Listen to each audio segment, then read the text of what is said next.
요한복음 6장 3절에서 14절입니다. 요한복음 6장 3절로 14절까지입니다.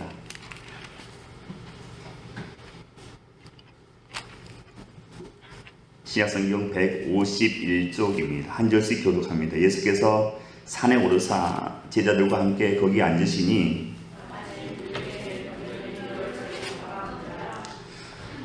예수께서 눈을 들어 큰 무리가 자기에게로 오는 것을 보시고 빌립에게 이르시되 우리가 어디서 떡을 사서 이 사람들을 먹이겠느냐 하시니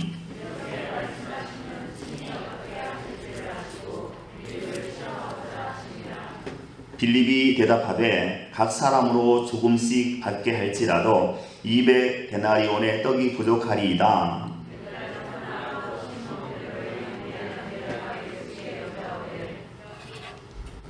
여기 한 아이가 있어 보리떡 5개와 물고기 2마리를 가지고 있나이다. 그러나 그것이 이 많은 사람에게 얼마나 되겠사옵나이까?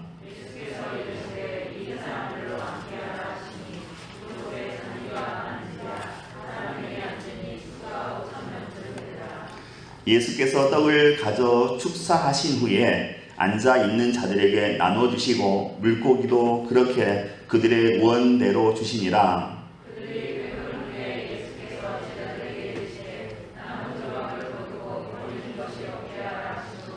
이에 그분이 보리떡 5개로 먹고 남은 조각이 12바구니에 찼더라.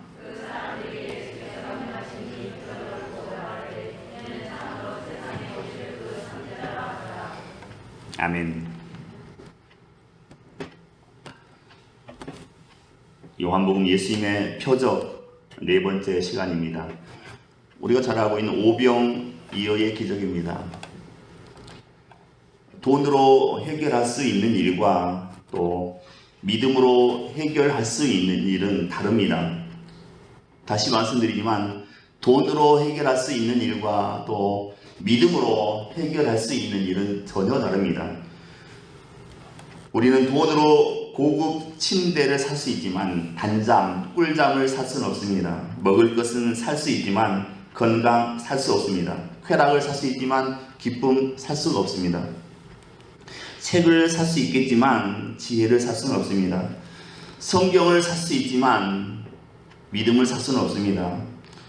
우리는 돈으로 사랑을 살 수 없습니다. 또 인격도 살 수가 없고 돈으로 성령도 살 수가 없습니다. 주님은 3년 동안 제자들에게 돈으로 일하는 것이 아니라 하나님의 능력으로 일하는 법을 가르쳐 주셨습니다. 주님의 능력을 경험함으로써 제자들은 세계 선교를 돈이 아닌 하나님의 능력으로 믿음으로 하게 된다는 사실을 알게 되었습니다. 배우게 되었습니다. 사도행전 3장 6절에 이런 고백이 있습니다. 이에 베드로가 이르되 은과 금은 내게 없거니와 내게 있는 것을 내게 주노니 나사렛 예수 그리스도의 이름으로 일어나 걸으라. 우리는 은과 금으로 안전병이 결코 일으킬 수가 없습니다. 나사렛 예수 그리스도의 이름만으로 오직 그것으로만 우리가 일으킬 수가 있습니다. 제가 자주 드리는 말씀이지만 예수 그 이름 하나면 충분합니다. 다른 거 필요 없습니다. 예수면 충분합니다. 영국의 브리스톨에 고아원을 운영하셨던 목사님이 계십니다. 조지 미울러 목사님입니다. 다들 들어보셨을 것입니다. 5만 번 기도해서 5만 번 응답받은 유명한 목사님입니다. 조지 미울러 목사님입니다. 이분 원래 독일 사람입니다. 독일 사람인데 영국 런던에 건너가서 수천 명의 선교사를 교육해서 훈련시켜서 파송했습니다. 그리고 영국 안에 있는 고아 3,000명을 모아서 고아원을 운영했습니다. 이분에게는 돈도 없었고 사업체도 없었습니다. 하지만 영국의 고아들을 돌보아 주어야겠다 이런 마음을 잡고 그렇게 아이들을 돌보게 되었습니다. 이 조지 뮬러 목사님 기도실에는, 개인 기도실에는 여호와 이레라고 하는 문구를 크게 써 붙여놨습니다. 여호와 이레, 하나님이 예비하신다, 그런 의미죠. 이 목사님의 기도실에는 여호와 이레라고 하는 문구를 크게 붙여놓고 그 밑에서 그 아래에서 항상 무릎을 꿇고 기도하셨습니다. 어느 날 저녁이 되었는데 과원의 총무가 이 목사님을 찾아왔습니다. 당황한 눈빛으로 이렇게 얘기합니다. 목사님, 큰일 났습니다. 내일 아침에 우리 아이들에게 먹일 양식이 조금 더 남아있지 않습니다. 당황하면서 어쩔 줄 몰라 합니다. 그래서 알았다고 목사님이 성경책을 들고 기도실로 갔습니다. 그곳에는 여호와 이레라고 써붙인 문구가 있습니다. 그 아래 무릎을 꿇었습니다. 밤새도록 기도했습니다. 다음날 아침이 되었습니다. 어떻게 되었겠습니까? 3,000명의 아이들을 그 식탁에 전부 다 앉혔습니다. 다 원래 항상 하던 것처럼 자리에 앉혔습니다. 식탁에는 물밖에 없습니다. 전부 다 물만 놔져 있습니다. 목사님이 식사기도 하셨습니다. 믿음이 없이 생각하면 참 어이가 없겠지만 목사님이 식사기도 했습니다. 하나님 아버지, 오늘도 우리에게 일용할 양식을 주시니 감사합니다. 우리가 이 음식 먹고 건강하게 하시고 오늘 우리가 마땅히 해야 할 일을 하게 해주십시오 하고 기도했습니다. 모든 아이들이, 3,000명의 아이들이 아멘 하고 눈을 떴습니다. 어떻게 됐겠습니까? 만약에 그때 역사가 나타났으면 목사님 입장이 얼마나 곤란하겠습니까? 그런데 그 3,000명의 아이들이 눈을 뜨자마자 밖에서부터 막 음식이 들어오는 겁니다. 엄청난 음식들이 들어왔습니다. 다른 그 여느 때 먹는 음식보다 훨씬 좋은 음식이 차려졌습니다. 그리고 아이들이 실컷 먹게 되었습니다. 자초지종을 알아보니까 런던 시내에 있던 일류 호텔에서 그날 아침에 큰 컨퍼런스가 있었는데 갑자기 문제가 생겨서 그 컨퍼런스가 취소되었습니다. 호텔에서는 수천 명분의 그 음식을 준비했다가 이 컨퍼런스가 취소되자 남은 음식을 어떻게 할까 내부적으로 상의하다가 그렇다면 조지 뮬러 목사님이 사역하시는 과원에 갖다 줍시다, 이렇게 결론을 내립니다.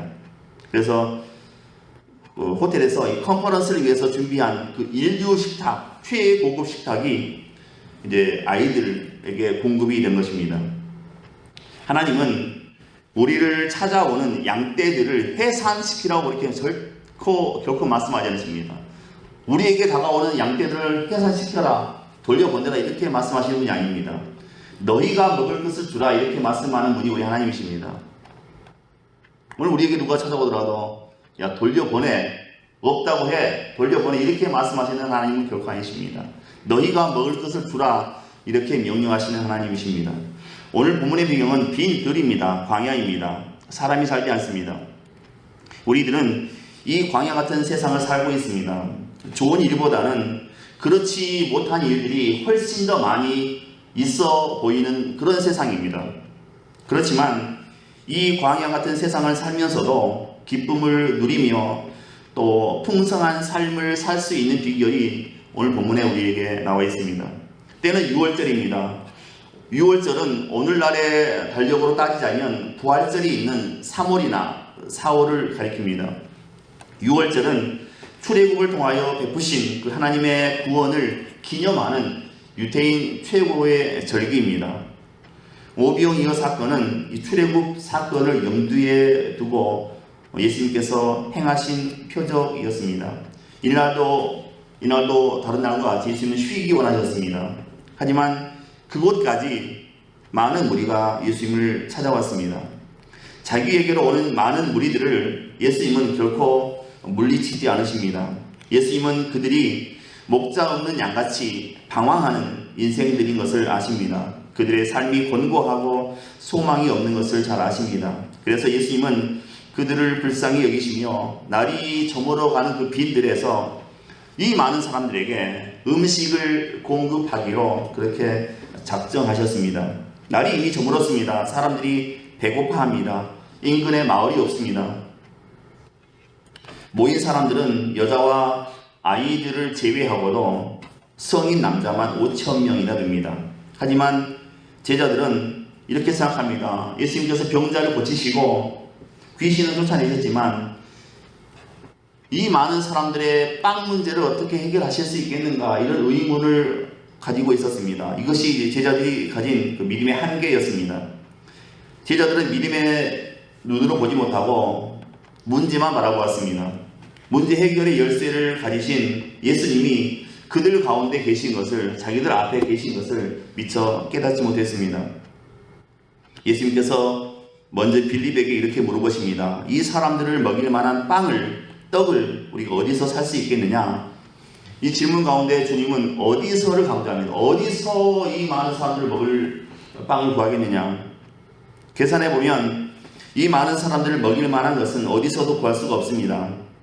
이미 여러 차례에 걸쳐서 주님이 행하시는 표적을 본 빌립은 마땅히 주님께서 하실 수 있습니다, 이렇게 했더라면 완전히 좋았을 텐데 그렇게 하지 않았습니다.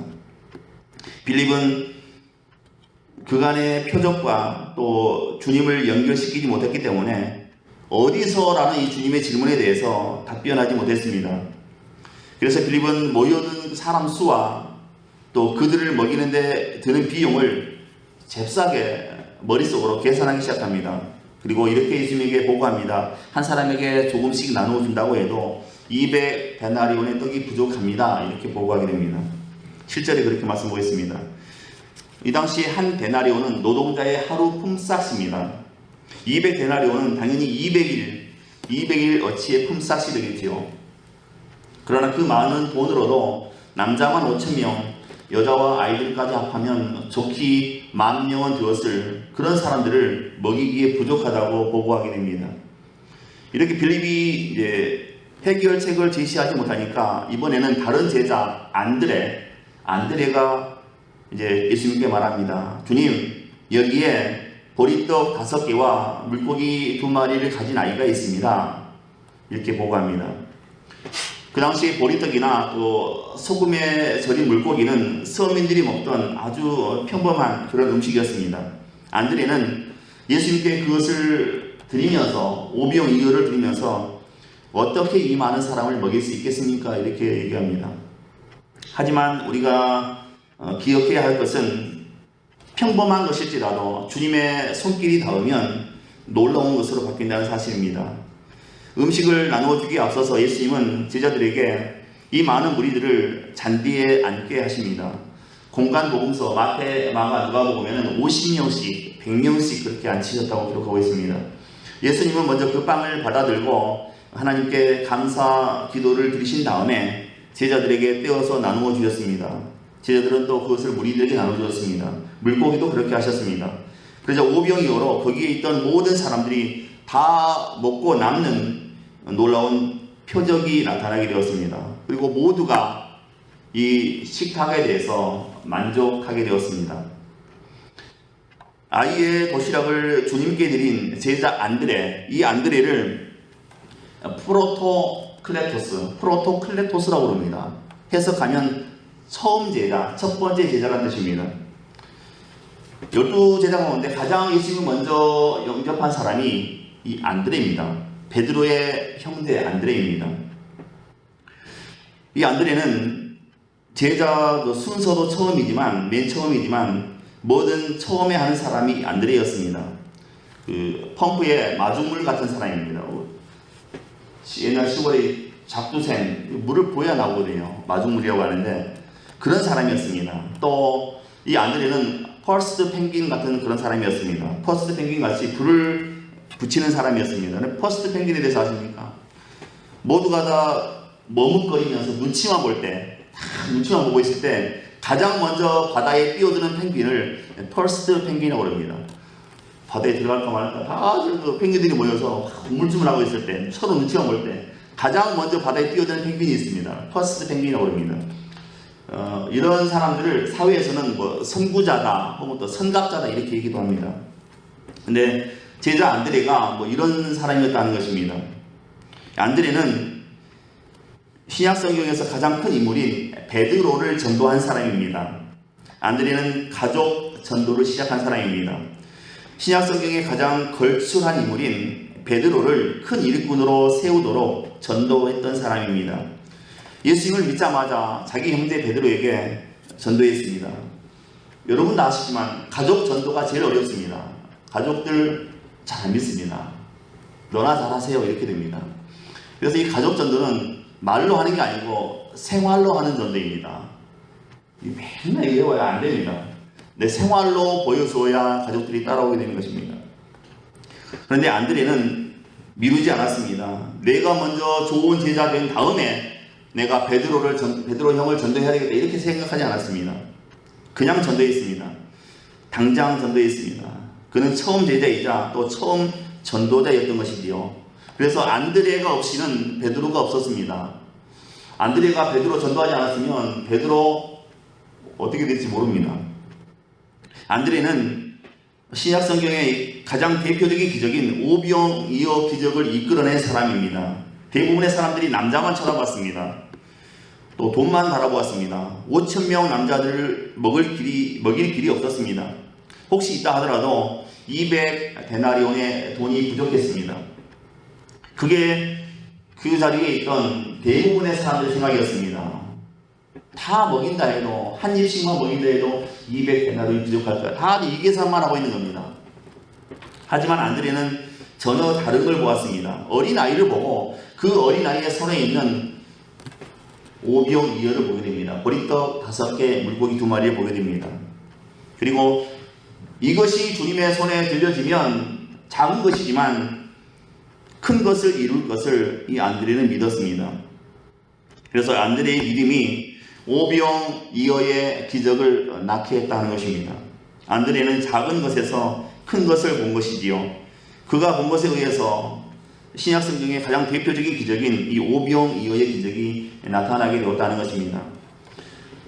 예수님의 이 오병이어의 기적은 구약 성경의 그 출애굽 사건을 연상시킵니다. 예수님은 오병이어 사건을 통해서 제2의 모세로 나타나고 있습니다. 출애굽 때에 이스라엘이 먹던 그 만나라는 게 있지 않습니까? 이 만나는 시간이 지나면 벌레가 생기고 상에서 먹을 수가 없었습니다. 그 다음날 아침에 다 버려야 됩니다. 하지만 만나가 그날 먹지 않으면 다 상에서 버리는 것과는 달리 오늘 예수님께서 행하신 이 기적은 전혀 그렇지 않았습니다. 12광주리가 남았는데 예수님께서 그것을 버리지 말고 잘 거두라 이렇게 말씀하십니다. 이게 무슨 얘기겠습니까? 예수님께서 만드신 이 떡은 오늘 상에 버리는 떡이 아니라 보존이 가능하다는 것입니다. 모세가 만든 건 아니죠. 모세가 하나님께 기도해서 내린 그 만나는 그날 안 먹으면 상에서 버려야 됩니다. 못 먹습니다. 하지만 예수님께서 지금 광야에서 베푸신 이 오병이어의 기적은 상하는 게 아닙니다. 보존이 가능합니다. 그래서 예수님께서 광주리에 잘 담아라. 그래서 거두었더니 12광주리가 되었다는 것입니다. 예수님의 오병이어 사역은 모세의 만나 사역보다 더 완성된 그런 사역이었다는 것입니다. 예수님의 이 공생의 3년은 이렇게 제자들이 예수님을 조금씩 알아가는 과정이라 할 수 있습니다. 그분을 알아간다는 것은 그분의 관점으로 보고 또 그분의 마음을 품고 그분의 사역을 감당할 준비를 하는 것이라 할 수 있겠습니다. 본문에 나타난 사건은 단지 오병이어 보리떡 5개, 물고기 2마리로 5,000명이 배불리 먹었다 여기에 초점을 맞추고 있는 게 아닙니다. 그 이적을 행하신 예수님께 초점을 맞추며 그분이 누구신지 깨달으며 그분만을 의지할 것을 강조하고 있는 것입니다. 미국에서는 식당 가서 음식을 먹으면 먹다 남으면 집에 싸가는 것을 당연시하죠. 테이크아웃 해가는 것을 너무나 당연시하고 이상하게 생각하지 않습니다. 유대인들도 마찬가지입니다. 유대인들의 식사 습관에 의하면 식탁에서 먹고 남은 음식은 언제나 시중 든 사람들의 몫이었습니다.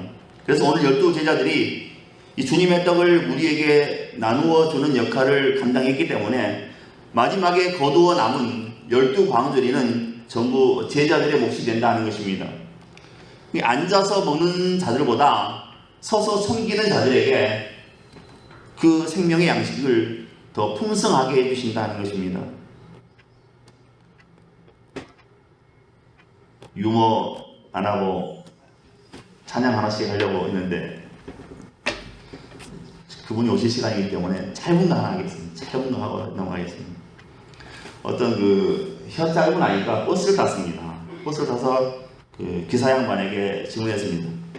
아저띠 이 버스 천남리 가요? 그래서 물었습니다. 아저띠 이 버스 천남리 가요? 그러니까 기사 씨가 괜히 인상을 쓰고 대답을 안 했습니다. 그러니까 이 아이가 다시 질문했습니다. 아저띠 이 버스 천남리 가나고요? 이렇게 질문했습니다. 어떤 기사가 화가 났는지 그 아이를 쥐어박았습니다. 아이가 울었습니다. 버스 안에 있던 승객들이 기사를 막 비난했습니다. 아니 왜 얘를 울리냐고, 왜 얘를 때리냐고. 그랬더니 기사가 차를 세우더니 벌떡 일어나서 이렇게 얘기했답니다. 이때띠가 내 흉내를 냈다나요? 와 도답버리겠네. 그랬답니다. 이때띠가 내 흉내를 내잖아요. 와 도답버리겠네. 그렇게 했다. 그래서 때렸다고 합니다. 우리가 학교에서 수학을 배우지요. 그러나 수학 이상의 것은 우리가 수학으로 해결할 수가 없습니다. 해석할 수가 없습니다. 수학으로는 기적을 해석할 수가 없습니다. 그냥 계산만 할 뿐입니다. 빌립은 문제 속에서 답을 찾으려 한 것이 아닙니다.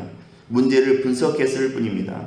대부분의 사람들이 이렇다 하는 것입니다. 사람들은 현실 안에서 문제를 분석하고 또 따지고 판단만 한다는 것입니다. 성경이 흥미로운 이유가 무엇이겠습니까? 우리가 성경을 읽고 믿음 생활을 하다 보면 문제 뒤에 하나님께서 숨겨놓으신 그 답을 우리가 발견할 수 있기 때문입니다. 빌립은 그것을 볼 수 있는 눈이 열리지 않았습니다. 그래서 빌립은 표면적 현상만 보고 분석하고 판단했습니다.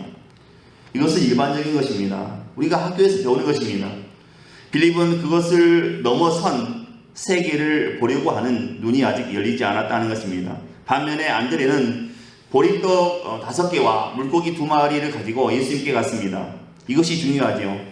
빌립은 계산만 했지만 안드레는 한 아이에게서 오병이어 보리떡 5개, 물고기 2마리를 받아가지고 예수님께 갔습니다. 주님 외에는 길이 없고 인생에서 붙잡을 것이 없기 때문에 우리는 주님께 이렇게 문제를 가지고 가야 됩니다.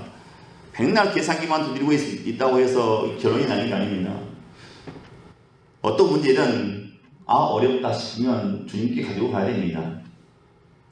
인생의 밑바닥에서 보잘것없이 살아갈 때에 세상 사람들은 문제를 해결하기 위해서 어디론가 갑니다. 어디론가 가죠. 문제 해결하기 위해서 어디 찾아간 데가 있습니다. 형형색색의 옷을 입고 있는 어떤 아주머니를 찾아가죠.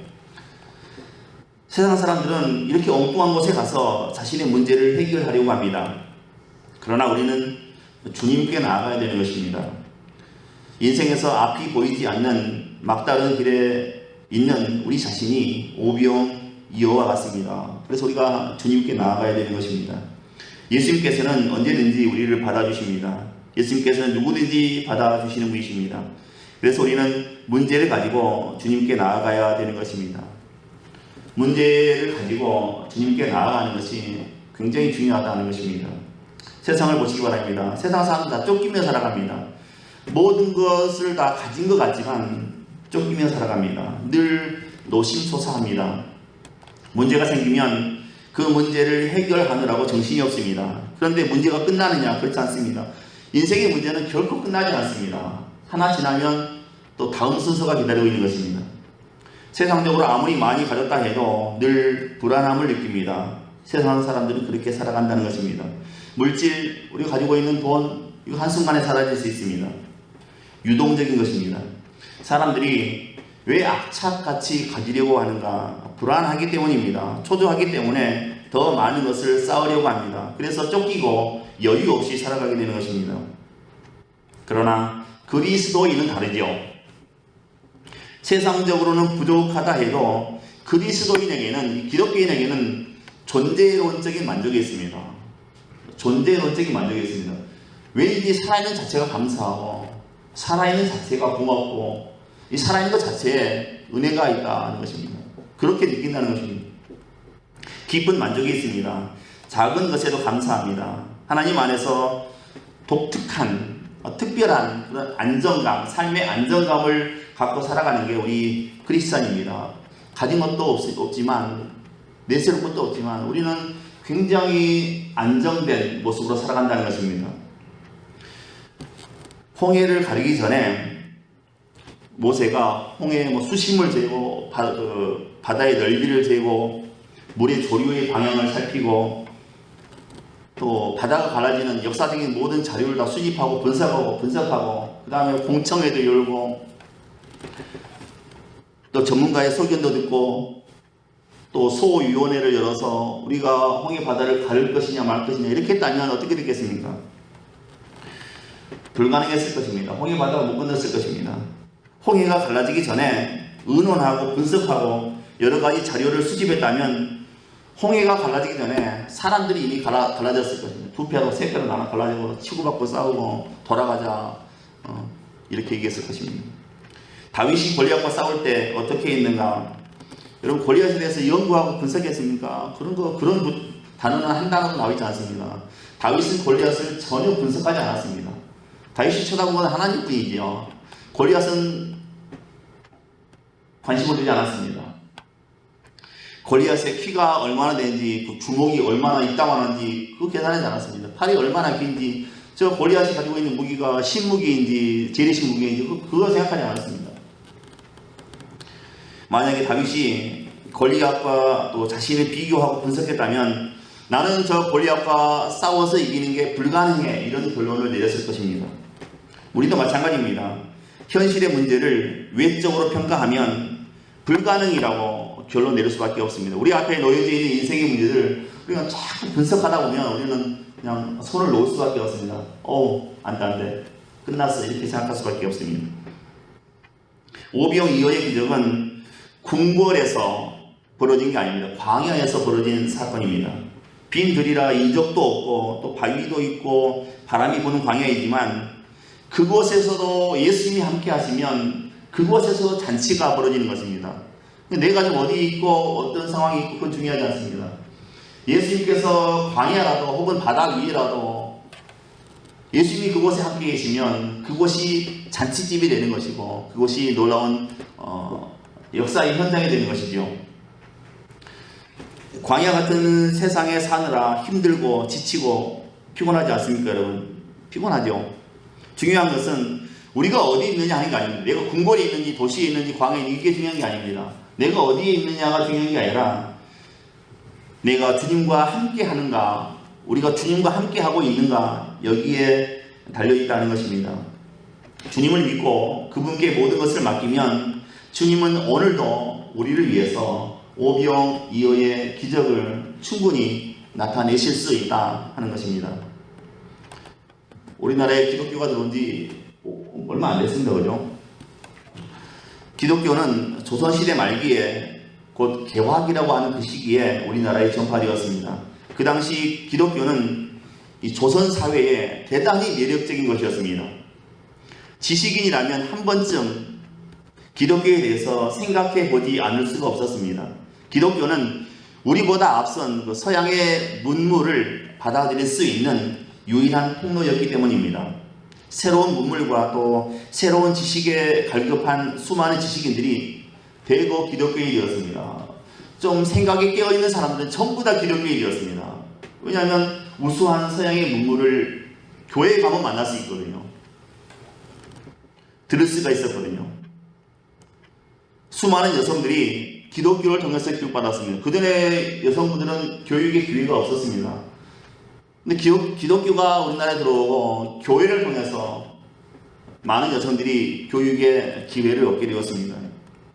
지식인들의 입장에서 이 기독교는 우리나라를 조선을 발전시킬 수 있는 좋은 도구였습니다. 그러다가 우리나라가 일본의 식민지가 되어서 일본의 지배를 받게 되었습니다. 그때부터 이제 기독교인으로 산다는 게 엄청난 시련이고 고통이 되어버렸습니다. 한국 교회의 시련기, 핍박기가 시작되었습니다. 그때 많은 지식인들이 다시 신앙을 버리고 말았습니다.